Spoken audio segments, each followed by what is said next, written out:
I think it is challenging. This is for sure. I think the economy is not doing very well. So the outlook of my institution, the Bundesbank, for this year is more or less stagnation. So in our latest forecast, we see the economic growth this year at a level of 0.2%.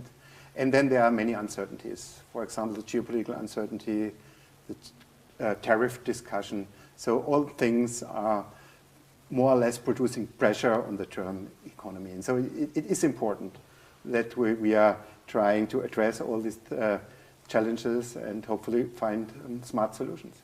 One smart solution, or at least help, could come from the fiscal space. So Friedrich Merz has a quick start into that debate to reform the debt brake, especially to have enough money to spend on defense. Is that something you would support?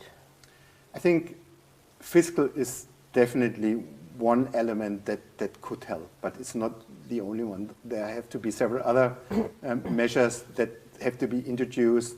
I think, but talking about fiscal, talking about the famous debt brake, I think the Bundesbank did 3 years ago the first, let me say, approach to come up with ideas how to reform the debt brake. I think it is important to discuss what could be necessary to have such a reform, because the world changed over the last 15 years since the debt brake in 2009 was introduced.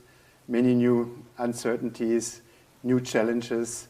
So I believe the debt brake was important and will be important in the future.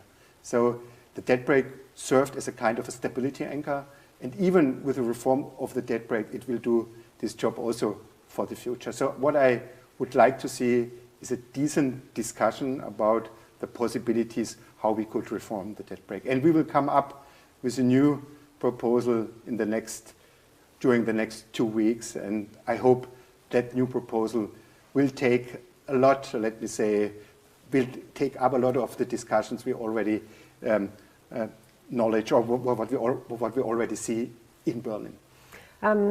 It could be that Berlin is actually moving fast before the new parliament will be present, or will be inaugurated, I should say. So it's especially about defense. Should we move fast in that respect, especially after the Munich Security Conference? So my job as a central banker is to really guarantee that there is price stability. And that is what we did over the last 3 years. So I think this is my mandate. But I guess the reality is that there is some urgency. And so this is also my hope that everyone, and I guess this is also seen in Berlin, the new government will speed up on all what you alluded to. And I'm pretty confident that we will do what is necessary in these very complicated days. Of course, fiscal space is just one element. Another element probably could be deregulation, cutting red tape.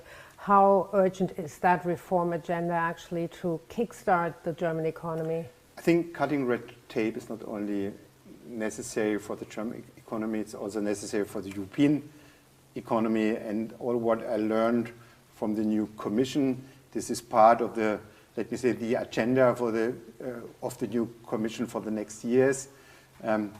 Personally, I wrote together with some of my colleagues of the Euro system a letter to the European Commission where we addressed all what we think is necessary to get a little bit away from all these bureaucratic, let me say, obligations, especially corporates have to fulfill. I guess there's a lot of room for maneuver, what we can do better on this side. The pressure is hiking or it's getting less comfortable, so to say, with the new US administration. How concerned are you that there will be a new wave of tariffs? There will be also threats on the geopolitical side coming from the States because they just don't play by the rule book we are used to. I think the reality is that we are living in a new setup. Yes, and I have these concerns how the new US government administration might have an impact on Europe, on Germany. All what I know from tariffs and the whole tariff discussion, I think at the end we will have losers on both sides of the pond. So this is definitely not good news. We do not know the details. On a daily basis, I have the impression it's a very erratic development. So I guess we have to check this. And this will also have then spillovers to monetary policy. And this is one of the reasons why I'm saying this meeting-to-meeting approach is so important, because of these uncertainties. Yeah, that would be also my bridge to monetary policy. You've done that for me, thank you. So monetary policy is not living in isolation from the real world, of course. So we have all these uncertainties, but inflation is going up for the fourth consecutive months now. So what's your response here? Is that you rather want to pause, or are you on a constant trajectory, like Velo Radugallo suggesting, until the summer break, or are you rather in the camp of Isabel Schnabel?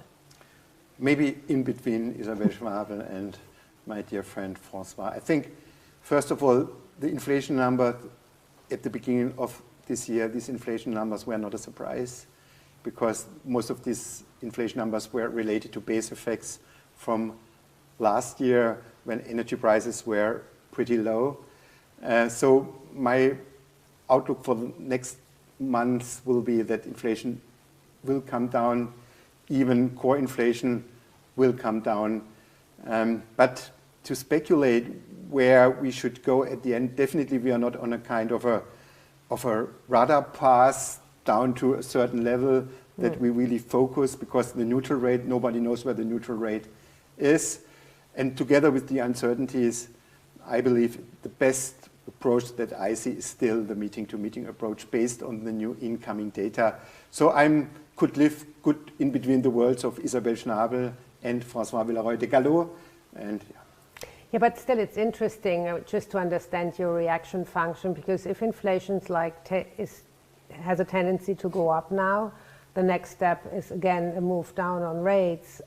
Is that because the economy is so bad, or is that because you look through that little bit of an elevation of inflation? I think the most important part is the inflation story. And when I take into account the outlook on inflation rates on a monthly basis, it is there is a high probability that the coming inflation data on a monthly basis will be lower compared to the data we saw in the first year in the first months of this year. So this is the most important element.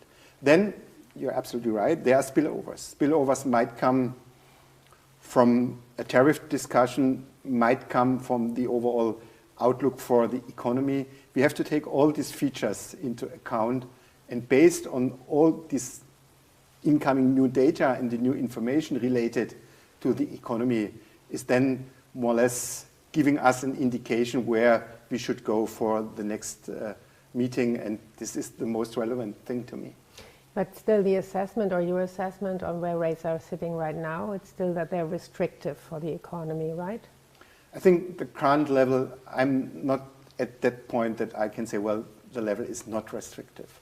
What I can say is that we are coming close to the restrictive territory, but for me it's much too early to say, well, this is now not restrictive anymore. I wait for the new data, and then maybe I will change my mind. We will see.